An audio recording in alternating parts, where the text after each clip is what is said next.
Hi everyone! Welcome back to my channel. This is Sandy Joy. Isa pong nakakalungkot na balita ang aking ipapahatid sa inyo dahil talagang na-shock din po ako. Although, meron na po akong naririnig na mga pa-blind item sa kanila, or actually hindi siya blind item kasi pinag-uusapan na ng netizens last Saturday, and nagbigay na rin ng opinion si Mr. Ogie Diaz kung saan according nga sa sources niya ay hiwalay na po si Bea Alonzo and Dominic Roque. And today po, February 6, 4:57 PM, kinonfirma na nga po ni Boy Abunda sa kanyang programa na Fast Talk with Boy Abunda na hiwalay na nga po ang engaged couple na si Bea and Dominic. Oh my God! Hindi ko alam kung ano ang mararamdaman ko for Bea. Oh my God lang talaga. Hindi ko ma-imagine yung sakit. Hindi ko rin ma-imagine kung paano niya ito ma-overcome. Kasi 'di ba, knowing Bea, yun nga lang break up nila ni Gerald Anderson, ang tagal bago siya naka-move on. Even now, every time na may mga interview siya kapag pinag-uusapan ng cheating, 'di ba? Makikita mo pa rin yung pain. So this time, yung level ng relationship niya with Dominic Roque ay kumbaga na level up na kasi engaged sila eh. So bakit? Bakit sila maghihiwalay? Although, grabe ang hirap i-explain. By the way po, nandito ang confirmation report from GMA News Online. According to Boy Abunda kanina sa kanyang program. Basahin lang natin. It's confirmed Bea Alonzo and Dominic Roque have separated. On Tuesday's Fast Talk with Boy Abunda, the King of Talk, confirmed the shocking news. Ako'y nalungkot ho talaga dahil madalas pag nakikita kami ni Bea ay nagkakakwentuhan ho kami tungkol sa buhay, tungkol sa kanila, their marriage plans, etc. So I was shocked. Tito Boy said, as we talk today, yes, hiwalay po si Dominic at tsaka si Bea.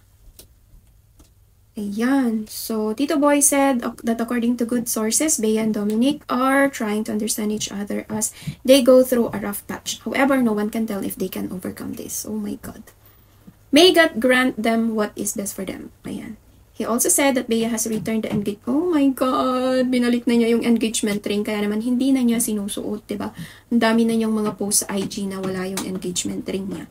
Meanwhile, Tito Boy addressed several rumors surrounding the breakup, such as the speculated prenuptial agreement. Yung prenup po ay medyo na-shock po ako because ang pagkakaalam ko po many months ago, napag-usapan ho ito sa aking pagkakaalam. Saying Dominic was the one who volunteered to do the prenup agreement. So I don't think that it is, and it was an issue unless nabago po yung kwento. Tito Boy also said that the couple had no fixed plans yet for their wedding, contrary to rumors that it was going to be held in Tagaytay in April. As originally talked about, nag-ocular po ang dalawa, tama ho yun, sa Europa. And may mga lumalabas na kwento rin na they went to Japan, tama rin po yun. Diba may vlog nga sila? And I think they were trying to talk things out. Sana maayos pa kung ano man yung naging reason. He also called out those who were accusing Bea as the Oo nga, grabe naman kasi yung bang mga netizens. Ko-conclude sila na siguro si Bea ang problema, ganyan, kasi di ba tatlong relationship niya ang nag-fail. So sinasabi nila baka siya daw yung may problema. To me, napaka-judgmental. Oo, judgmental talaga yung part na yun. Yes, you and I have the right to comment. Yes, we have the freedom of speech. Pero ako, I appeal for kindness. Oo nga naman, please lang. Sa pagkakaalam ko ito, diretsahan, si Bea gustong ma-save ang relationship. Si Bea wants this to work. Same goes with Dominic. Boy called out those who said cruel things to him like walang pera and hindi mayaman. You have the right to comment, so you have the right to share your opinion. Pero sana let exercise prudence, caution, and most important of all, kindness. But those the couple get back together, Boy still thinks that there is no wedding happening for them this year. Oh my gosh. Hiwalay na nga po, ayun, si Dominic and si Bea.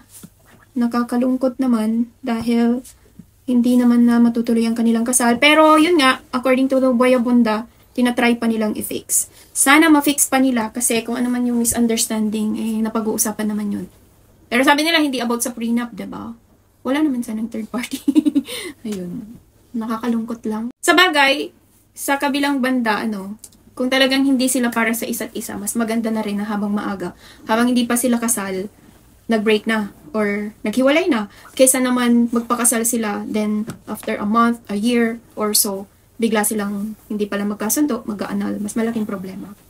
So, yun lang. Sana po sa mga netizens na nagbibigay ng negative about sa couple, stop na natin yun. Let's just pray for them na sana ma-overcome nila yung heartbreaks, yung sakit, yung problema, kung ano yung problema nila, sana maging maayos. At kung talagang hindi na sila maging okay together as couple, sana maging okay pa rin sila as friends.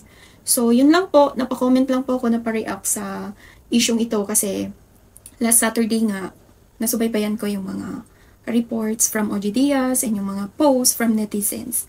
Yun lang. Thank you po for watching, guys. See you on my next vlog. Bye!